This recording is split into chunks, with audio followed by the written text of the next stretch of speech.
Mesa Verde was largely deserted by around AD 1300 after a period that included drought and other migration pressures, while Cahokia's rise and decline have been linked by researchers to climate shifts, drought, flooding, and agricultural stress. Ancient skywatching was also real. Chaco Canyon is often discussed in relation to archaeoastronomy and cultural astronomy, the civilization that disappeared after the sky opened. The story begins with a city that should not have been empty. Its walls were still standing. Its storage rooms still held traces of grain. Its wells were not completely dry. Its homes were not burned. And its streets did not look like a battlefield. There were no clear signs of an invading army, no smashed gates, no piles of weapons, and no mass grave waiting under the dust. That is what made the place feel wrong. Because when a city dies, it usually leaves a reason behind. Fire leaves black walls. War leaves broken bones. Famine leaves empty food rooms. Migration leaves packed houses and missing tools. But this city looked as if life had been interrupted. Bowls were still on floors. Stone tools were still beside work areas. Clay lamps were still near doorways. Small personal objects were still inside homes, as if their owners expected to return. But nobody returned. For centuries, local stories gave the ruins a strange name. They called it the place where the sky opened. At first, archaeologists treated that name like a legend. That is normal. Old places collect stories the way abandoned houses collect dust. A strange ruin becomes a haunted city. A bright meteor becomes a god. A drought becomes a curse. A migration becomes a disappearance. But then researchers noticed something that made the legend harder to ignore. Every major doorway in the central district faced the same direction. Not toward the nearest river. Not toward the easiest road. Not toward the sunrise in a simple way. The doors, the ceremonial plaza, and the long stone path outside the city all pointed toward one narrow area of the night sky. That does not prove anything by itself. Ancient people watched the sky carefully. They used the sun, moon, stars, and seasons to farm, to build calendars, to hold ceremonies, and to give power to rulers and priests. But in this city, skywatching did not feel like one part of life. It felt like the entire city had been built for one appointment. And whatever that appointment was, it seems to have arrived. The first strange discovery was not found in a temple. It was found under the central plaza. A sealed chamber had been hidden below the stone floor, covered with dark clay and packed earth. Inside it were hundreds of broken tablets. Most were damaged by time. Some were almost unreadable, but several showed the same symbol again and again.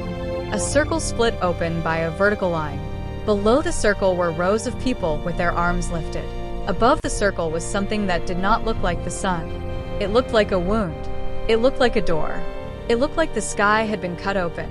That symbol appeared only in the city's final layers.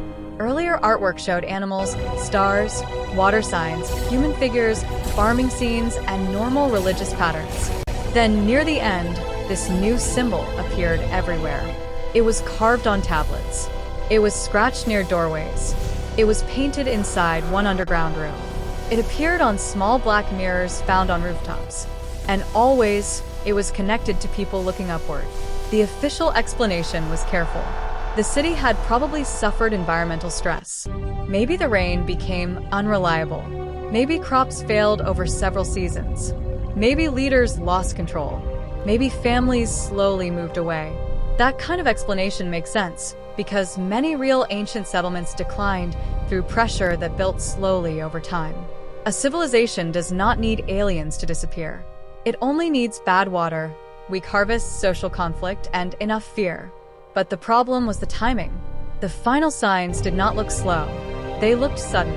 In one house, researchers found food prepared but uneaten. In another, a child's sandals were near a sleeping mat. In a workshop, stone tools had been left in the middle of use. In a storage room, sealed jars were still placed in neat rows. These were not the remains of people calmly moving to a better valley. These were the remains of people who stopped what they were doing. Then there was the road. Outside the northern gate, a path of pale stones stretched into the desert. It was too narrow for trade carts. It did not connect to another settlement. It did not lead to a known water source. It simply ran away from the city and ended at a circle of stone pillars. During the day, the road looked almost useless. But at night, under moonlight, the pale stones would have reflected like a thin line across the ground. Some researchers called it ceremonial. Some called it symbolic. One young member of the survey team called it a runway, and everyone laughed because that word sounded ridiculous. But after that, the joke stayed in people's minds. Because under parts of the White Road, they found patches of glassy sand. Not everywhere. Not enough to prove some impossible machine had landed, but enough to make people ask what kind of heat had touched the ground. Lightning can fuse sand. Meteor events can create unusual heat damage. Human fires can alter surfaces too. Nature has many ways to create things that look strange. Still, the glassy patches sat exactly where the road pointed. And beside them were footprints. Human footprints. Dozens of them. All facing the same direction. None clearly returning. That was the moment the story became more than a ruined city. It became a question. What were they walking toward? The tablets may give the closest thing to an answer. They described, in symbols and short markings, a final season of fear. First came poor rain, then came a strange light. The phrase used by later translators was the second moon. It appeared for several nights above the eastern horizon. It did not move like the real moon. It did not rise and fall in the same rhythm. It seemed to hold its position, pulse, fade, and return. The cautious explanation is simple. Maybe it was a comet. Maybe it was a bright planet. Maybe it was an unusual atmospheric effect. Maybe the tablets were not describing astronomy at all, but a religious vision during a time of crisis. That would fit human history perfectly. When food runs low, people look for meaning.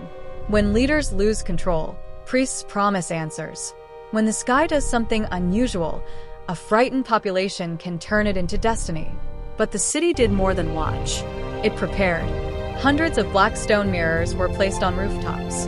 They were angled toward the same region of the sky. Clay lamps were arranged around doorways. Water jars were filled and sealed. The central plaza was cleaned. The White Road was repaired. And the stone pillars at the end of the road were freshly marked with the symbol of the open sky. This was not panic. It was organization. That is what makes the mystery powerful. If people were running from famine, why prepare the plaza? If they were escaping war, why leave their valuables? If they were abandoning the city slowly, why were so many objects left in place? If the sky sign was just a symbol, why did the entire city seem to respond to it? The alien theory begins there, not with proof, with behavior. The theory says the people saw something they believed was not natural. Maybe it appeared many nights in a row. Maybe it gave off a strange light. Maybe it seemed to answer their signals. Maybe the black mirrors were not just ritual objects, but a way to reflect light upward. Maybe the road of pale stones was not made for walking, but for guiding something down. And maybe on the final night, the thing above the city came closer. The tablets describe the 8th night with one phrase. The sky opened. Not the clouds opened. Not the storm opened. The sky opened. Below the symbol, the artists carved human figures rising from the ground. Their arms are stretched outward. Their legs are not touching the earth. Some people say this is just religious art, showing souls going to the heavens. That is possible. It may even be likely. But then there is one more detail. The figures rising in the final tablets are not alone. Above them is another shape, a tall, thin figure with a long head and narrow arms. It appears only in the final carvings. It does not appear in earlier layers of the city. It is not drawn like the local gods. It is not drawn like normal humans. It is always placed near the sky door. That does not automatically mean alien. Ancient art can look strange because masks, spirits, and gods were often drawn in symbolic forms. But if you are building an alien mystery story, this is the exact kind of detail that refuses to stay quiet. Because the figure appears when the city begins to prepare. It appears when the second moon appears. It appears when the road is repaired. It appears when the mirrors are placed on rooftops. And after that, the city is empty. Later people avoided the ruins. That may be the strongest part of the legend. Useful places are usually reused. Stone is valuable. Shelter is valuable. Water access is valuable. Even abandoned cities often become sources of building material. But this place stayed mostly untouched for generations. Local stories warned people not to sleep inside the walls. They said the road of white stones sometimes glowed under a clear sky. They said voices could be